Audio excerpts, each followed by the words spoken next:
Hey, turns out you can't rotate your camera in the middle of a live stream. So, hey, we're gonna get going here. In just a minute, I'm getting my stuff together. Gonna do a live show with Corny Cory. So, enjoy the music.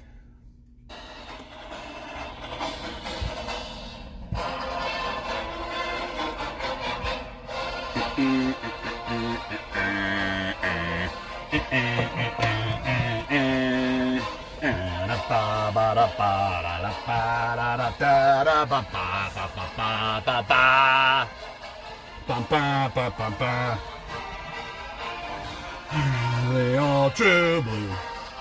They all stick together in all kinds of weather at good old Nebraska. You go Huskers!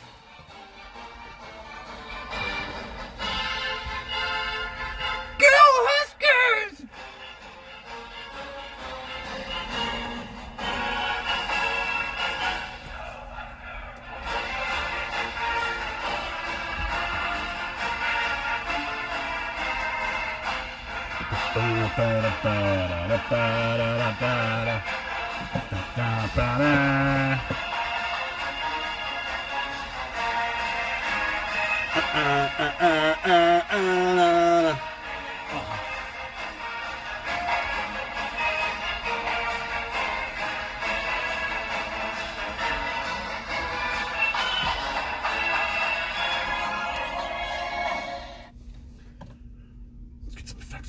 Ladies and gentlemen, boys and girls, welcome to Uncle Chad and Corny Cory reading the last 3 chapters of Hatchet. We're gonna do it. We're doing it today. We're doing it today. We're doing it this morning. We're doing it early. We're doing it early, Cory. What do you think? Did you have a good nap? You were sleeping for quite a while, weren't you? Yeah, just getting some shut-eye before the big game. Well, that's awesome. It's awesome. It's good. See, I brought our friend, our old friend Stitchface is here in the house. We're gonna put Stitchface up here and be like, ooh, I like that. Look at that. Cory, you like that? Yeah, that's a nice effect here in the studio, Chad. It's a great idea on game day to put Stitchface up on the ceiling. Yeah? Well, cool. Good. Yeah. So, 8:14. Cory, I'm gonna give you a little shout out here, buddy. Oh, okay. What do you? Well, I like to pronounce your name to introduce you to the folks that are watching. We're doing this live today, Cory. This is pregame. Nebraska's playing Ohio State to open the Big Ten season, and we're really excited about it. Except it's a little bit weird because we should be about 6 weeks into the season by this point, but we're not because of COVID. So here, I'm gonna do a little shout out for you. Ready? 1, 2, 3. Say it with me. Cool! Love it. Thanks for the introduction, Chad. No problem, Cory. So are you ready to get through the rest of Hatchet? Yeah, I'm ready to get this book done. Yep, me too. I am definitely ready. Do we want to do anything with any lights, any effects here in the studio today? Oh, wow, look at that. We could also do a little bit of that. A little bit of it. Now, I'll be too distracted. Okay, we're gonna go back to. You do an ambient light? No, we're gonna do it. Okay, so Cory, the reason why today's the day is because Elena is coming home tomorrow afternoon, and I got to get this book done. I know a lot of people out there are probably just hanging by their fingertips emotionally, trying to know what's going to happen here with Hatchet. Evidently, a lot of people have read this book. I have not. I have found it very intriguing to read. It's a life and death story of a struggle of a boy in the hey, Angela McFadden. A boy struggling in the Canadian wilderness after his plane goes down to survive, and I find it's a harrowing tale. Anyway, we're coinciding today. It's just funny that it's the opening of the Big Ten season. And so this is a little bit of a mix of pregame and finishing this book. Adam Howard, how you doing? Go Hogs? Hog Pig Suey? Is that what's going on today? I know Arkansas has already been playing some football, but Nebraska's starting today, so I'm all excited. I get to be excited for like a couple hours because Ohio State's going to crush them, and I'm at this point in my life, I'm okay with that. Nebraska has not had a winning season in the last 3 years, which is difficult for me. When I went to college there, as everyone knows, yeah, woo pig suey. I like that. Adam. I wish I had we just say go big red for lack of any other cool thing. We don't have any hand signals or anything. I wish we did. Nebraska's it's a pretty bread and butter black and white program. It's my alma mater, man. It's where I went to college. It's where I lived as a kid. But I live in Colorado. And just to be fair for everybody that's from Nebraska, I wouldn't live there. I live in Colorado. I am a Colorado Cornhusker. Lived in Nebraska for a long time. Love it. Worked there. It's part of my sales territory now. Got lots of great dealers. Do lots of good work there. But I wouldn't want to live there. So anyway, don't take any offense to that. But I am still a Husker. So rock and roll. Here we go again. But it really is almost like it's almost like a reality TV show for me at this point versus it's just a game, right? You know, like I know, football's life. Yeah. Hey, Amber. I like it when people come online. The thing of it is doing this live. The reason I'm doing this live is because I can record the whole thing. I was trying to read Hatchet. I was trying to read Hatchet on my phone, and I ran out of space. And so I got like 30 minutes through, and then it started another video, and it was all confusing. So I just want to have a contiguous video, and I actually kind of like this whole live thing because I get to see people like Adam and Angela and Amber.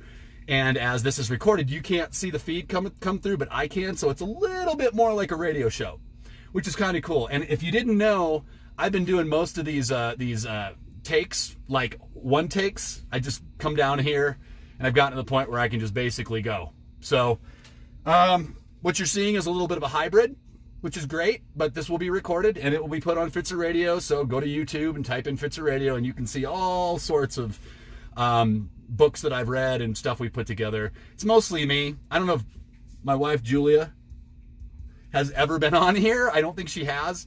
She's kind of an enigma. She's studying for her, she's getting her doctorate, and she's teaching school, pre-K.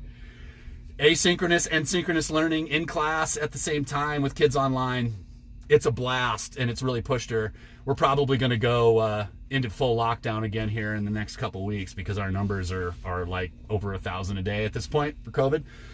So anyway, it's been interesting, but I've come down here, and Elena's done a little bit more. She'll get back on Fitzer Radio when she gets home and does a little bit more, which is tomorrow, and try and get Addie to do a little bit more. But it's mostly me. It's mostly an outlet, me and this guy. Corey. Yeah, you've really done well with your therapy in the last 6 months, haven't you, Chad? Well, yeah, I'd say I have, and you've helped in that respect, Corey. You know, you're kind of part of me, buddy, at this point. Yeah, I know, we're pretty tight, aren't we? We are pretty tight, Corey. We are pretty tight, so we're going to give a cheer to that. And so let's see if we can't get going here. And we will stop along the way, and we'll make comments. But I've got some reading to do, and College Game Day is actually on right now, and I was watching it.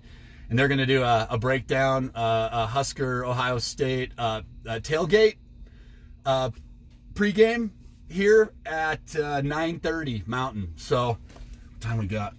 8:20 now, and I read 2 chapters last night in 55 minutes or something like that.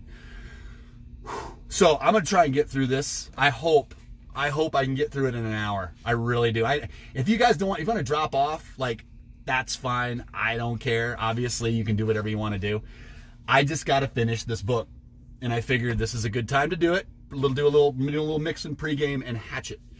But been reading books online for kids for quite a while now, and I wanted to go big, and so I grabbed Hatchet off the shelf, and I've been reading it. And to my amazement, it's a very popular book. So, okay. Corey, do you have anything else that we need to say before we get into reading Hatchet for the folks and finish this up for Elena and Lily, Ophelie, Taro, and any other kids that are out there listening, if they're watching and listening while I read Hatchet. No, I don't think so. Kind of want to get going with this book, don't we? Yeah, we certainly do. But do you have any comments about, like, what's going to happen today in Nebraska football or anything like that? Not so much. Just kind of thinking Nebraska's probably going to have a pretty big uphill battle against... Yes, I think against the Ohio State Buckeyes, yeah. Ohio State's supposed to be ranked... Hey, Sean. Ohio State is ranked, I guess, they haven't played yet, but they have them kind of ranked 5th in the country. They're kind of up there with Clemson and Bama and everybody else. It's at Ohio State, which there's no fans, so it doesn't necessarily matter as far as home field advantage, all that. But you're not playing in your own house. You're still on the road. You're still in the shoe. So hopefully they will persevere. But I don't know. We're gonna have to see what Frost can bring. Hopefully they've made a lot of improvements. They got a long way to go. Everybody kind of thought they'd be further along, I guess, in year 3. People need to just be patient. After all, it is just football. And Scott Frost is from back in the day, from our generation. I actually had Scott Frost in a class with me when he came back from Stanford. He was in Economics 202 or something like that. Barry Fitzgerald waving back. I like that. Yeah, he was back, and he was obviously a national championship quarterback in '97. So I had already graduated and moved on, but he was still a senior quarterback at that point, and he's pretty much got the keys to the program.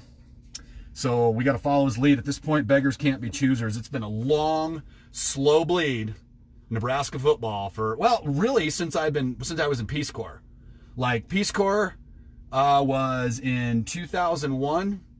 And the Huskers were ranked 1st in the country, and they almost went pole to pole, and that was the year that they played Colorado in Boulder and just got spanked.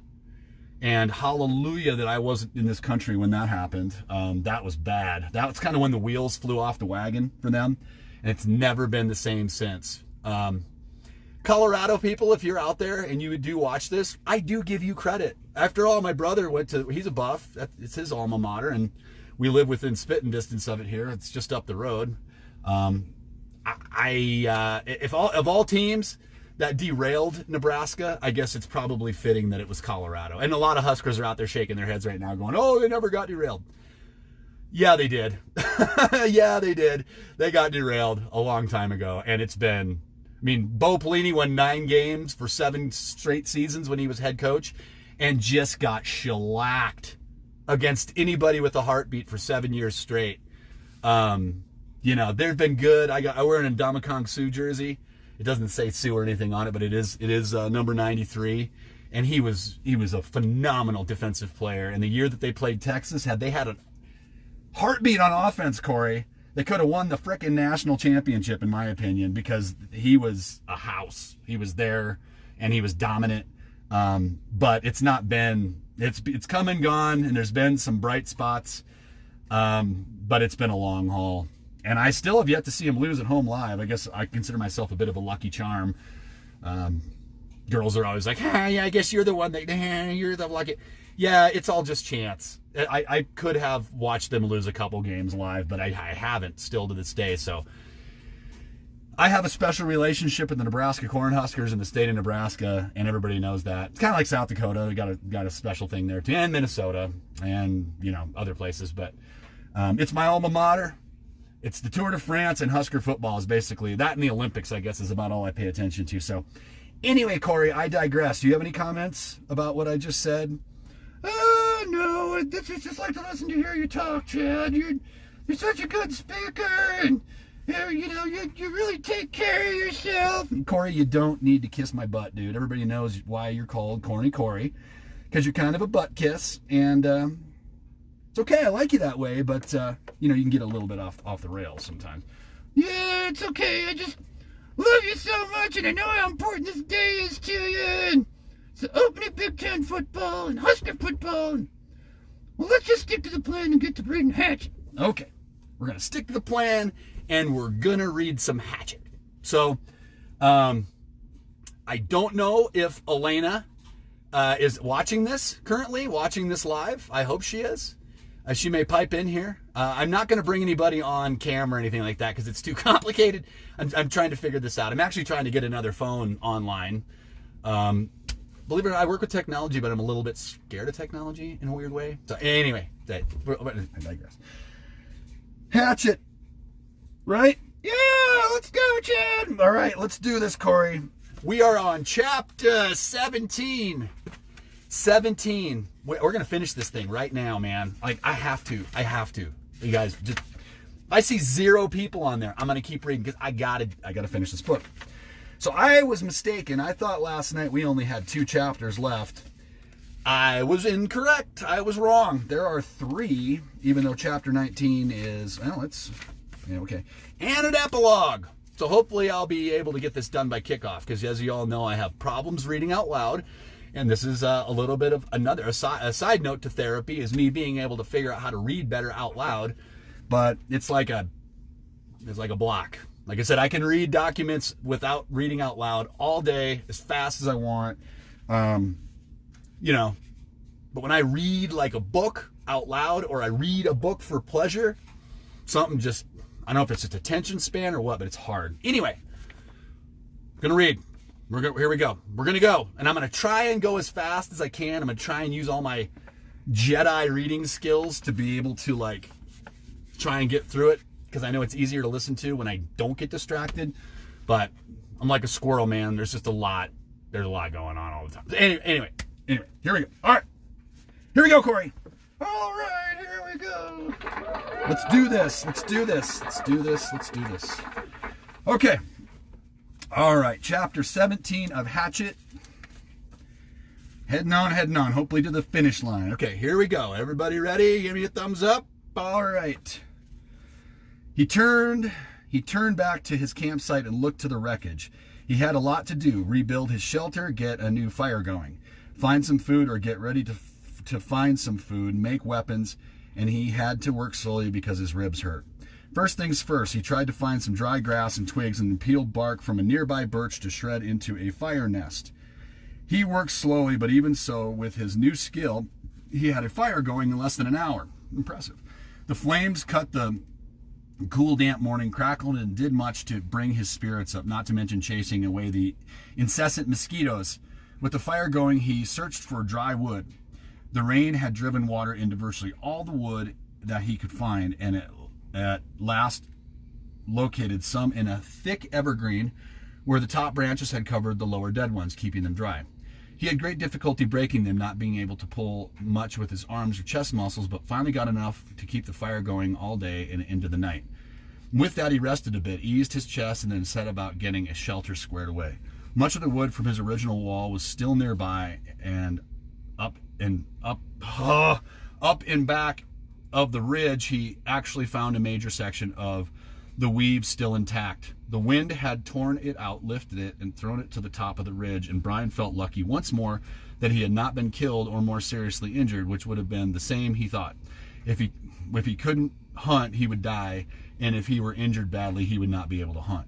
He jerked and dragged wood around until the wall was once more in place, crudely, but he could improve it later. He had no trouble finding enough pine boughs to make a new bed. The storm had torn the forest to pieces. Up in back of the ridge, it looked like a giant had become angry and used some kind of a massive meat grinder on the trees.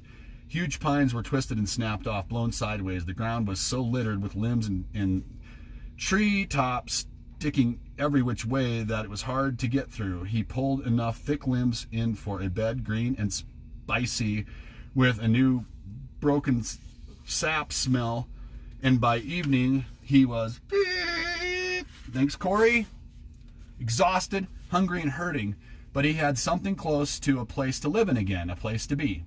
Tomorrow, he thought as he lay back in the darkness, tomorrow maybe the fish would be back and he would make a spear, a new bow, and get some food. Tomorrow he would find food and refine the camp and bring things back to sanity from the one completely insane day. Hey, Steve's back. Steve's able. We're finishing Hatchet, Steve. And getting ready for Husker butt kicking. He faced the fire, curving his body. He rested his head on his arm and began to sleep when a picture came into his head. The tail of the plane sticking out of the water. There it was, the tail sticking up. And inside the plane, near the tail somewhere, was the survival pack. It must have survived the crash because the plane's main body was still intact. That was the picture, the tail sticking up and the survival pack inside. Right there in his mind as he dozed. His eyes snapped open. If he could get at the pack, he thought, oh, if I could get at the pack. It probably had food, knives, and matches. Matches are probably wet, I'm guessing, after being in the lake for however long. But we'll find out. See, I got off track again. Squirrel! Focus, Chad. It probably had food, knives, and matches. It might have a sleeping bag, or it might have fishing gear. Oh, it must have so many wonderful things. If I could get at the pack and just get some of those things, I would be rich. So rich if I could get at the pack. Gee, mini Christmas. Like, get the pack already. Andy Hansen! Andy, well, how you doing, buddy? I've never seen you on here. Welcome to Fitz Radio. It's game day, and I'm finishing up the book. You probably read this in 5th grade, the book Hatchet. Andy Hansen. Nice to have you, dude. Andy used to work for me at the John Deere dealership back in the day. Andy, I say that lovingly. I didn't really, manage you. We were kind of a team. Corey, have you met Corey? Andy, this is Corny Cory. He's my what do you want me to call you? I call you a therapy puppet, but I know that you get kind of offended by that. Well, I'd just like to be considered your friend, first and foremost, Chad. Number 2 is a super fan. I love you so much. You're the greatest. I'm glad you found me. God bless you, Chad Fitzer. Easy, Corey. Wow. Woo! Boy, a little out of the box, buddy. Easy. Whew. Corey's a super fan, Andy. He loves the Huskers, and he loves me. Because I rescued him from a truck stop in Iowa. He don't like Iowa anymore. I tried to erase his memory of that he was ever even from Iowa. But unfortunately, it's kind of stitched under his belly. We don't show people that much, do we, Corey? No, of course not, Chad. Go Big Red. Yep, go Big Red. Okay, deep breaths. Focus, Chad. Squirrel. Okay. Tomorrow, he watched the flames and smiled. Tomorrow I'll see. All things come tomorrow. He slept deep and down with only the picture of the plane sticking up in his mind. A healing sleep. In the morning, he rolled out before true light. In the gray dawn, he built up the fire and found more wood for the day, feeling almost chipper because his ribs were much better now. With the camp ready for the day, he looked to the lake. Part of him half expected the plane tail to be gone, sunk back into the depths, but he saw that it was still there, didn't seem to have moved at all. He looked down at his feet and saw that there were some fish in his fish pen looking for tiny bits of bait still left from before the wind came. He found impatience to get... He fought impatience to get on the plane project and remembered what he had learned. First food, because food made strength. First food, then thought, then action. There were fish at hand here, and he might not be able to get anything from the plane. It was all a dream. The fish were real, and his stomach, even his new shrunken stomach, was sending signals that it was savagely empty.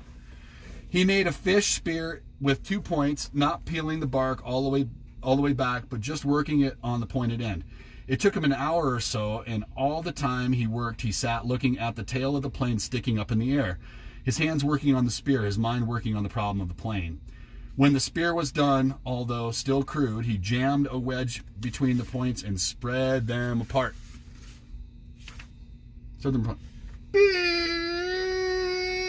Thanks, Corey. Page turn. And went to the fish pond. There were not clouds of fish, but at least 10, and he picked one of the larger ones, a round fish, almost 6 inches long, and put the spear point in the water, held it, and then thrust with a flicking motion of his wrist when the fish was just above the point. Right? Make sure you comfortable? Yeah, I like it right here on your knee, Chad. Okay, good, Corey. I don't want you to be upset at me. I couldn't be upset at you, Chad. Okay. Okay. The fish was pinned neatly, and he took 2 more with the same ease, then carried all 3 back up to the fire. He had a fish board now, a piece of wood that he flattened with the hatchet, and that leaned up by the fire for cooking fish so he didn't have to hold a stick all the time. He put the 3 fish on the board, pushed sharpened pegs through their tails into cracks on the cooking board, and propped it next to the reddest part of the coals. In moments, the fish were hissing and cooking with the heat, and as soon as they were done, or when he could stand the smell no longer, he picked the steaming meat from under the loosened skin and ate it. The fish did not fill him, did not even come close. Fish meat was too light for that, but they gave him enough strength he could feel it moving in his arms and legs, and he began to work on the plane project. While making the spear, he had decided that what he would have to do was make a raft and push paddle the raft to the plane and tie it there for a working base. Somehow he would have to get into the tail inside the plane, rip or cut his way in, and however he did it, he would need an operating base of some kind, a raft, which he found ruefully was much easier said than done. There were plenty of logs around. The shore was littered with driftwood, new and old, tossed up and scattered by the tornado. And it was a simple matter to find 4 of them about the same length and pull them together. Keeping them together was the problem. Without rope or cross pieces and nails, the logs just rolled and separated. He tried wedging them together, crossing them over each other, and nothing seemed to work. And he needed a stable platform to get the job done. It was becoming frustrating, and he had a momentary loss of temper, as he would have done in the past when he was the other person. At that point, he sat back on the beach and studied the problem again. Sense. He had to use his sense. That's all it took to solve problems. Just sense. Hear that, Corey? Just sense. Yeah, just sense, Chad. All right. I hope Scott Frost has got some sense against Ohio State today, because that could solve some problems, right? Yeah, go Big Red. Go Big Red, Corey. Love it. I got to do something with my legs, man. It's cramped in here. It's easy to like lose the feeling in one of your legs when you're in the middle of doing a Fitzer radio show. Got to keep moving to try and stay comfortable. Anyhow, let's see here. Where were we? Okay. At that point, he sat back on the beach and studied the problem again. Since all he had to, I already read that, Corey.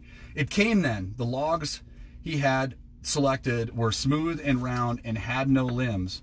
What he needed were logs with limbs sticking out, and then he could cross the limbs of one log over the limbs and the other and weave them together as he had done with his wall, the food shelf cover, and the fish gate. He scanned the area above the beach and found 4 dry treetops that had been broken off by the storm.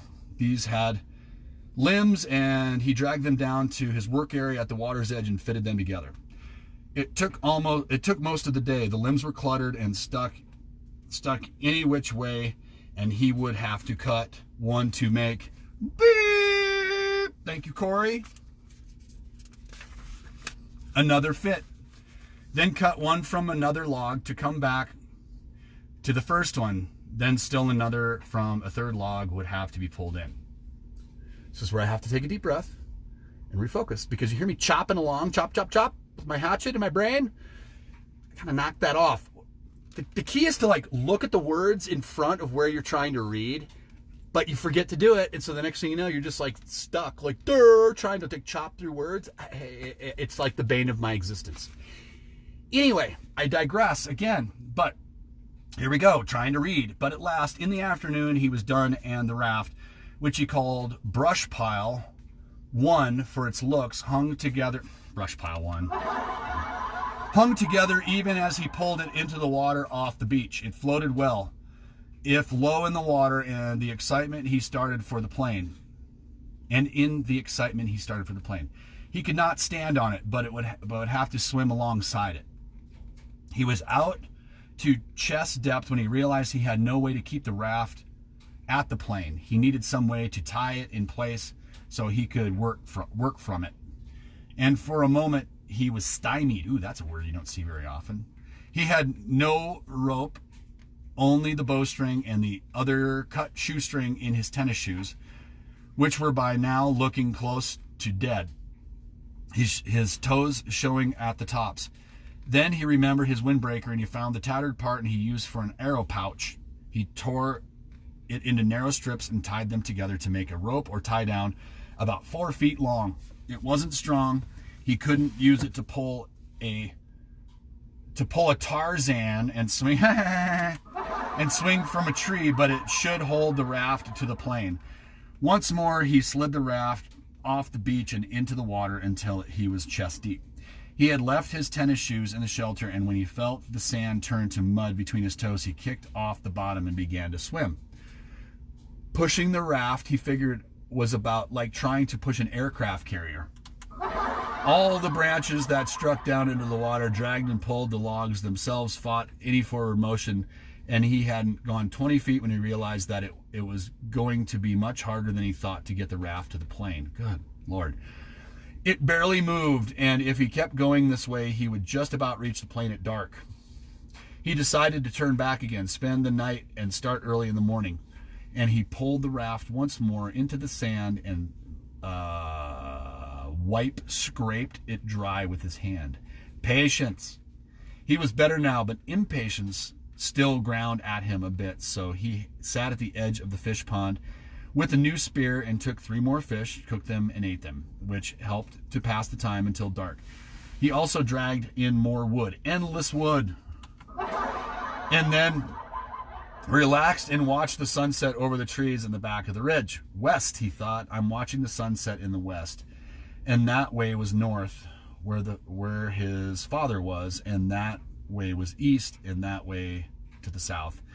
And somewhere to the south and east his mother would be. The news would be on the television. He could visualize more easily his mother doing things than his father because he had never been to where his father lived now. He knew everything about where his mother lived. She would have the small television on the kitchen counter and would be watching the news and talking. Beep. Thank you, Corey. 157 to 158. Yep, 157 to 158, Chad. Whoa. We got a football dropping here. Let's get that back up there. If I can make it stand. If it falls one more time, I'm not gonna leave it up there. Sorry. Technical difficulties in the Fitz Radio booth this morning. All right, where were we, Corey? 157 to 158, Chad. All right, geesh. Went to the news and talking about how awful it was in South Africa or how cute the baby in the commercial looked. Talking and making sounds, cooking sounds. He jerked his mind back to the lake. There was great beauty here, almost unbelievable beauty. The sun exploded in the sky, just blew it up with the setting color, and that color came down into the water of the lake, lit the trees, amazing beauty, and he wished he could share it with somebody and say, look there and over there and see that. But even alone, it was beautiful, and he fed the fire to cut the night chill. There it is again, he thought, that late summer chill to the air, the smell of fall. He went to sleep thinking of a kind of reverse question, and he did not know if he would ever get out of this. Could not see how it might be, but if he did somehow get home and go back to living,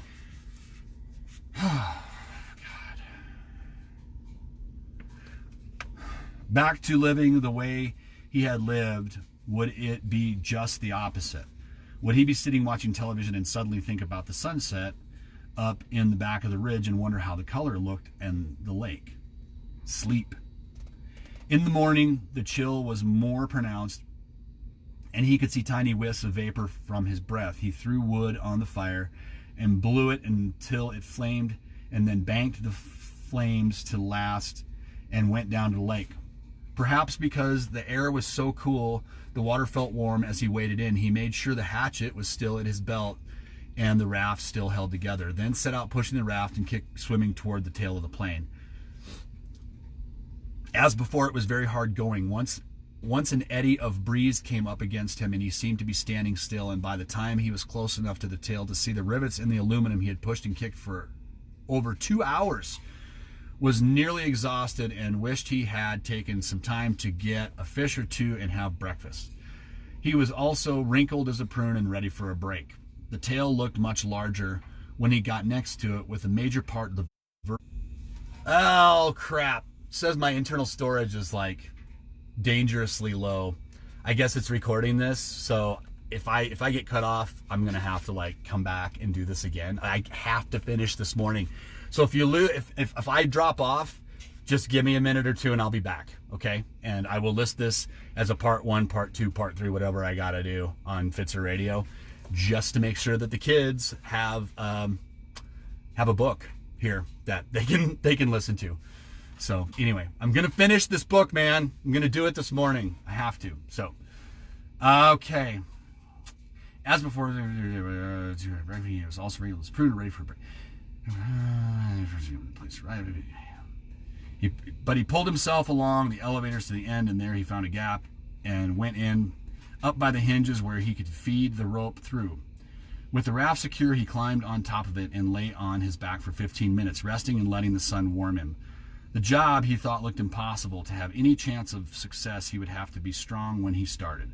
Somehow he had to get inside the plane. All openings, even the small rear cargo hatch, were underwater.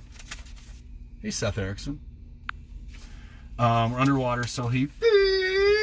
159 to 160, Corey? Yep. Is that it? Yep, that's it, Chad. All right. 59 to...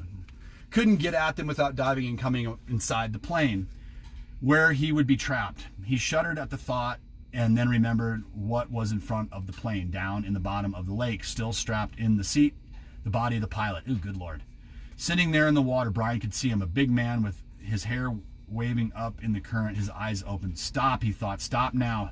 Stop that thinking. He was nearly at the point of swimming back to the shore, forgetting the whole thing, but the image of the survival pack kept at him.